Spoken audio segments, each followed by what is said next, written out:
I will be dealing with the subject environmental law, and today I will be dealing with the lesson Introduction to Environment. The study of environment has become a necessity as it has been found that human beings, due to their increasing greed for development, are polluting the environment immensely and going against the principles of nature.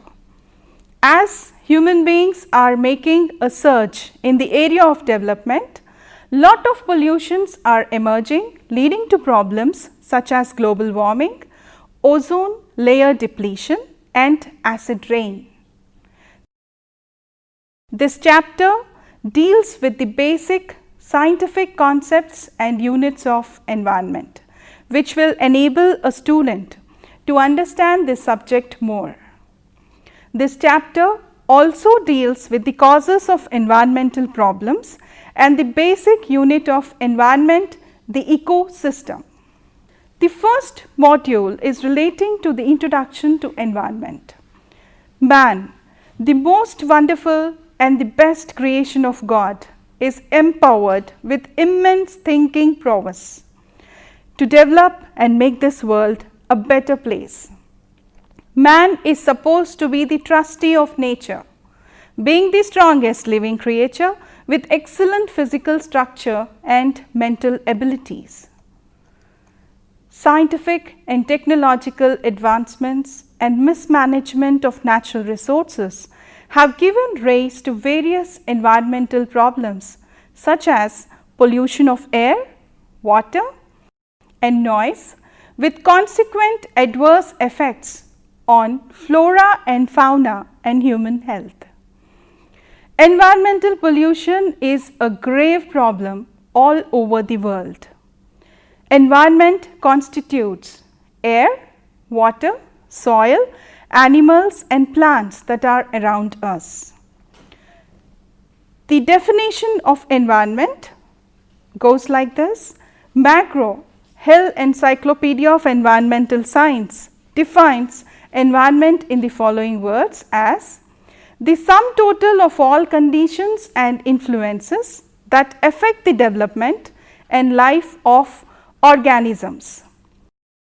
According to section 2 clause A of the Environment Protection Act 1986, environment includes water, air and land and the interrelationship which exists among and between water, air and land and human beings, other living creatures, plants, microorganisms and property.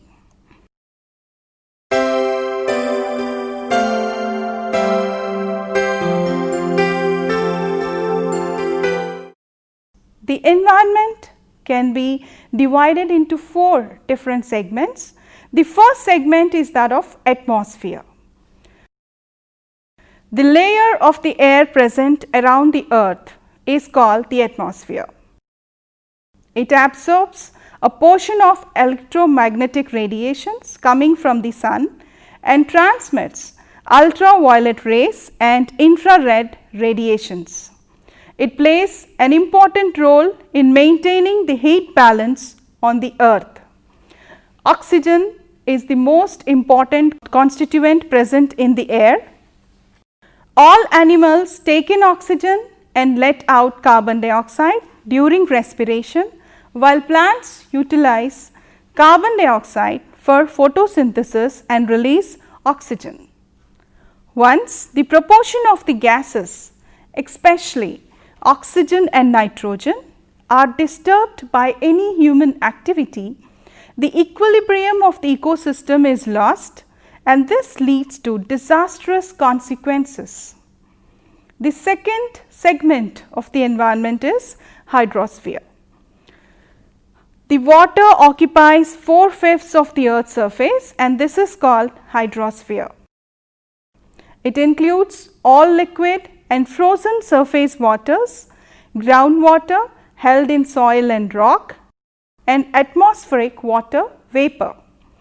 Out of this, 97% is present in the form of seawater and the remaining 3% in the form of ice in polar ice caps and only a small percentage of water is available for drinking, agriculture and other purposes. The third segment of environment is lithosphere. Until the 1960s, lithosphere was a synonym for the Earth's crust.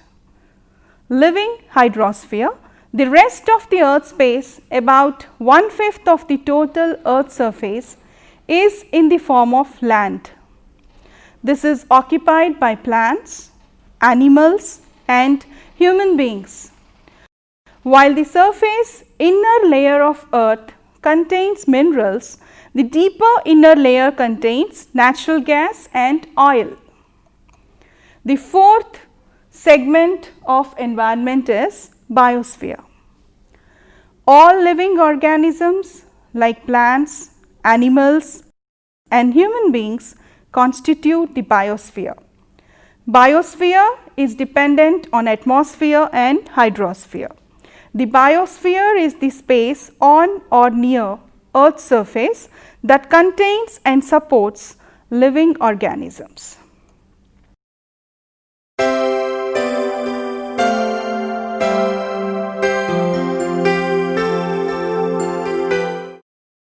An ecosystem consists of the biological community that occurs in some locale and the physical and chemical factors that make up its non-living or abiotic environment.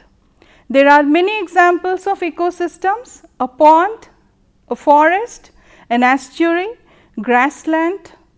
The study of ecosystem mainly consists of the study of certain processes that link the living or biotic components to the non-living or abiotic components.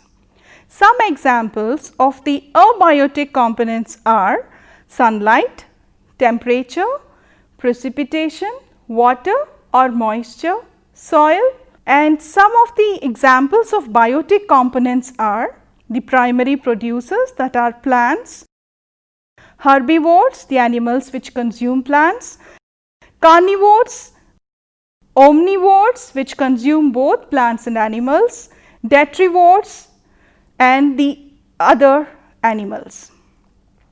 There are different types of ecosystem. Forest ecosystem. This ecosystem has large number of herbs, trees, climbers and wide variety of animals and birds.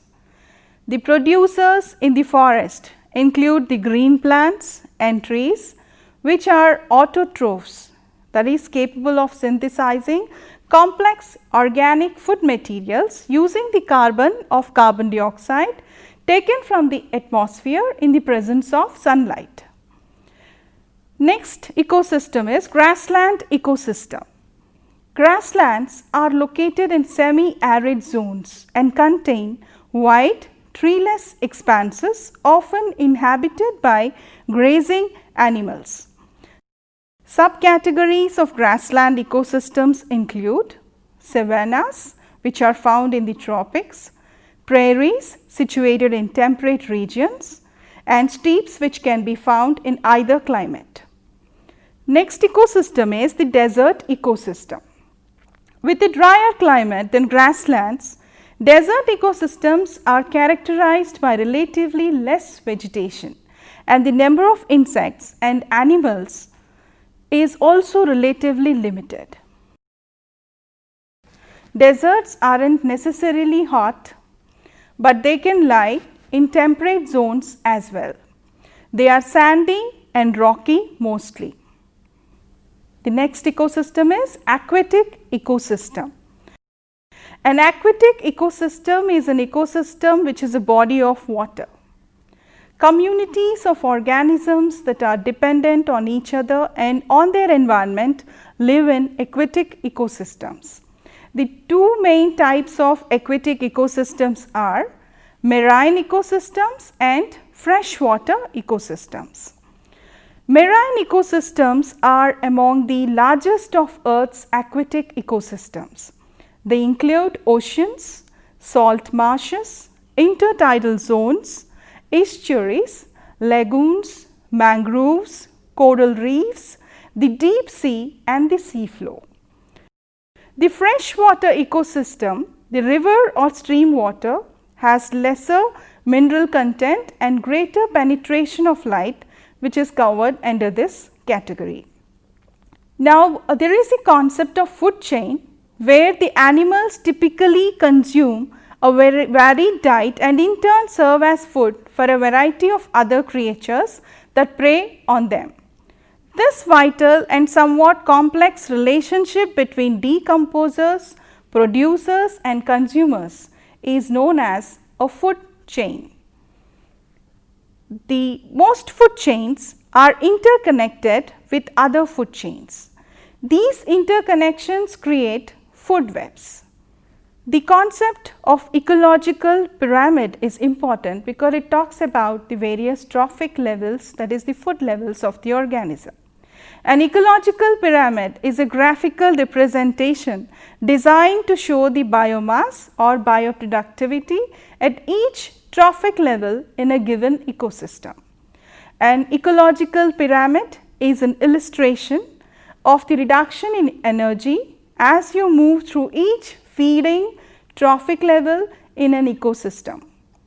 The base of the pyramid is large since the ecosystem's energy factories, the producers are converting solar energy into chemical energy via photosynthesis.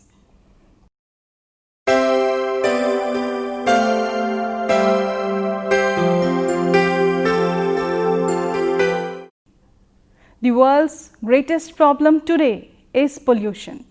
Pollution is caused by pollutants. Let us know what is a pollutant. A substance which grows in quantity due to human activity and adversely affects the environment is called as pollutant.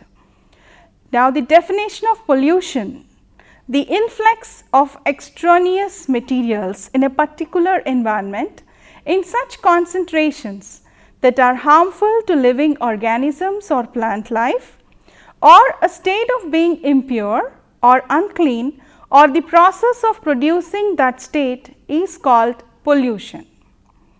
Pollution also means the discharge, dispersal, release or escape of any solid, liquid, gaseous or thermal irritant or contaminant, including smoke, vapors, fumes, alkalis, toxic chemicals, medical waste and waste products into or upon land or any structure on land, the atmosphere or any water course or body of water, including groundwater, provided such conditions are not naturally present in the environment. The most important pollution is the air pollution. The amount of air pollution increases with an increase in industrial activity. Certain agents in the polluted air results in acid rains which damage or destroy the flora and fauna. The pollutants are also responsible for global warming. How the pollution acts, reacts, distributes and affects the environment can be understood well by studying the various kinds of pollution which are shown hereunder. The various kinds of pollution are air pollution, water pollution, sound pollution, land pollution, solid waste pollution, oil pollution, nuclear pollution and thermal pollution. Now, the first kind of pollution, that is the air pollution, we will be dealing with it relating to the segments of the atmosphere. The density of air and pressure decrease as we go up from the earth. Atmosphere can be divided into 4 parts. They extend up to 500 kilometers above the earth. They are troposphere, which is 0 to 11 kilometers, stratosphere, which is 11 to 50 kilometers, mesosphere, which is 50 to 85 kilometers, thermosphere, which is 85 to 500 kilometers. Now, these layers of the atmosphere start with troposphere, which is the immediate layer, the major portion of the atmosphere that contains air, which is immediate layer on above us. Next layer is stratosphere. In this region, mainly ozone layer is present. It absorbs the ultraviolet radiation coming from sun and prevents it from falling on the earth, and thus prevents damage to life. Next layer is mesosphere. The temperature falls with increase in the altitude and the sound waves cannot propagate in this region.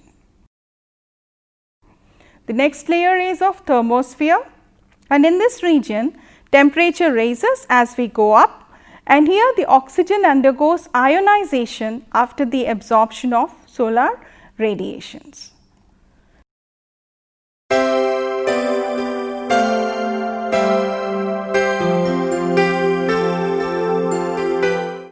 The important air pollutants. Air pollution is the most immediate and dangerous pollution and may cause immense damage to people at large at the fastest pace. Air pollution is caused by certain pollutants, and when these pollutants mix with air, they affect human beings, animals, plants, and also global temperature. In big cities, automobiles pollute the air very severely. What is the impact of air pollution? Now, after the Industrial Revolution, there has been a tremendous development in the mode of transportation. There is huge usage of motor cars, lorries, buses, trains, ships and aeroplanes, which generally use petrol and diesel as fuel. They undergo incomplete combustion at high pressures and temperatures in the engines. The waste substances come out in the form of smoke and get mixed up with air.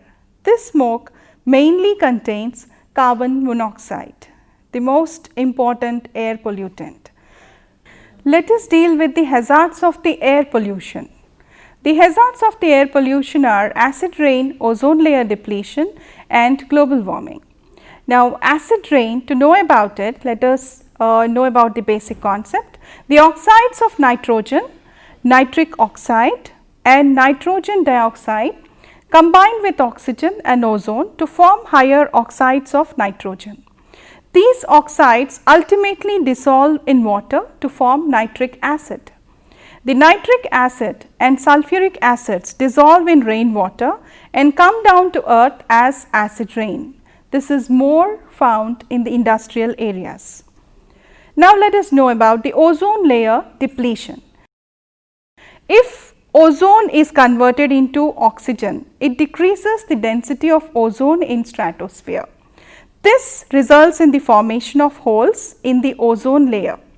These holes allow more ultraviolet radiation from the sun to fall on the earth, which causes a number of problems like irritation of the skin, ultimately leading to skin cancer and damage to the eyes, and also causing cataract of the eyes.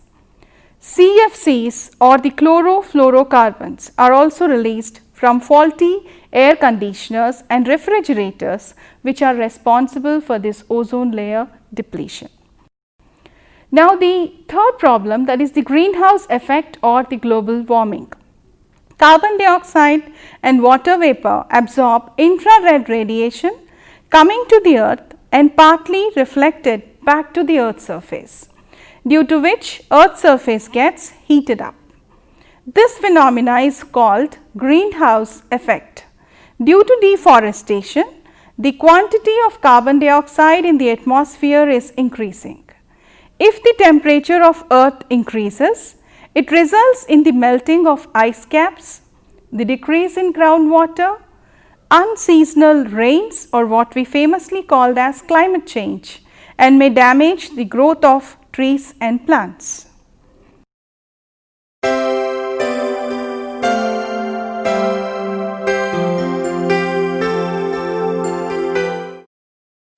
Now, the next kind of pollution is water pollution.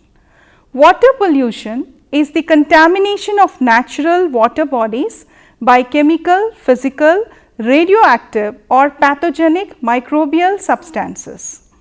A major portion of the earth, roughly 3/4 of it, is water, but very little is suitable for drinking purposes. Drinking water is available in ponds, rivers, and as underground water. This is also used for cultivation. Dissolved oxygen present in water supports the aquatic life, lakes or ponds. Old water was always replaced with new water, thus reducing chances of the water getting polluted. With an increase in the pollution, industries and progress made in the agricultural sector, much industrial waste is being released into water, due to which the water is being polluted drastically. The major water pollutants can be classified as domestic waste, industrial and agricultural waste. The effect of water pollution generally is into contagious diseases like cholera, jaundice, typhoid and diarrhea. This also disturbs the aquatic life. The next pollution is noise pollution. Sound is a form of energy and the intensity is measured in decibels. Sounds from industrial estates, airports, railway stations, increased road traffic, sound systems used for public meetings and functions are responsible for sound pollution.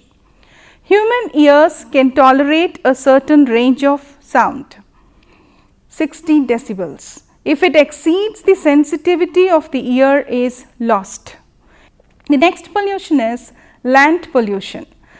Land pollution here means to divest the earth from its natural landscape through deforestation, denudation and discharge of untreated toxic substances on the land, throwing unhygienic and toxic hazardous waste and contaminating the natural contents of earth. Mining operations damage natural streams and pollute the streams and render them unfit for drinking and agricultural purposes. Slums and unhygienic conditions also contribute to land pollution. Dumping of garbage, biomedical waste and hazardous waste from industries are the biggest source of land pollution. The next pollution is solid waste pollution. The problems of solid waste pollution are mainly faced by developed countries, where collection of waste is costly due to higher labor charges. In developing countries, this problem is not yet so serious, as old junk, newspapers, books, tins, glass bottles, etc. are collected by rag pickers. For controlling the solid waste pollution, methods employed are recycling, burning the waste and utilization of heat, and by preparing manure and biogas by decomposing the organic matters. The next pollution is oil pollution, which is generally caused in the seas by accidents or damage to oil tankers. Oil pollution in rivers is caused by the effluents discharged by oil refineries. Serious harm is caused by oil pollution, as the oil is absorbed by marine life and consuming such fish causes many diseases. The next pollution is radiation and nuclear pollution. Nuclear pollution is caused by effluents containing radioactive materials and their non-detectability in the human tissues. It has serious effects, as it may cause diseases like leukemia, cancer of bones, lungs and thyroid, and also cataracts.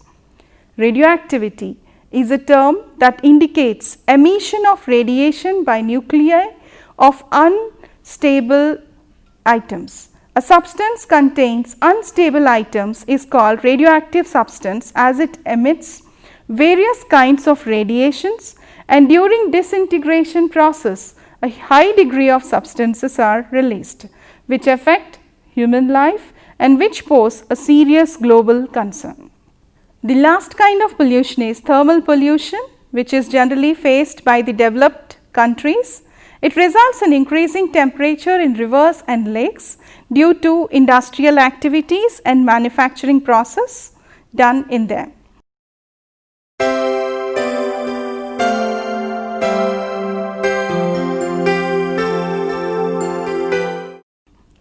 causes of environmental pollution are broadly classified into natural causes and man-made causes.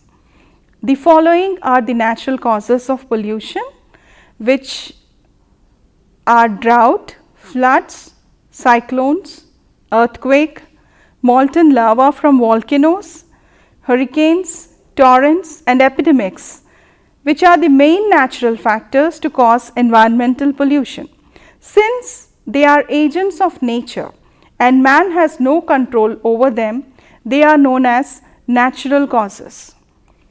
The man-made causes or the anthropogenic causes, there are four main man-made causes: population growth, poverty, urbanization and industrialization.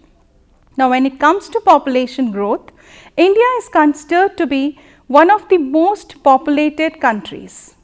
Increasing population also resulted in poverty, which is also a cause of pollution.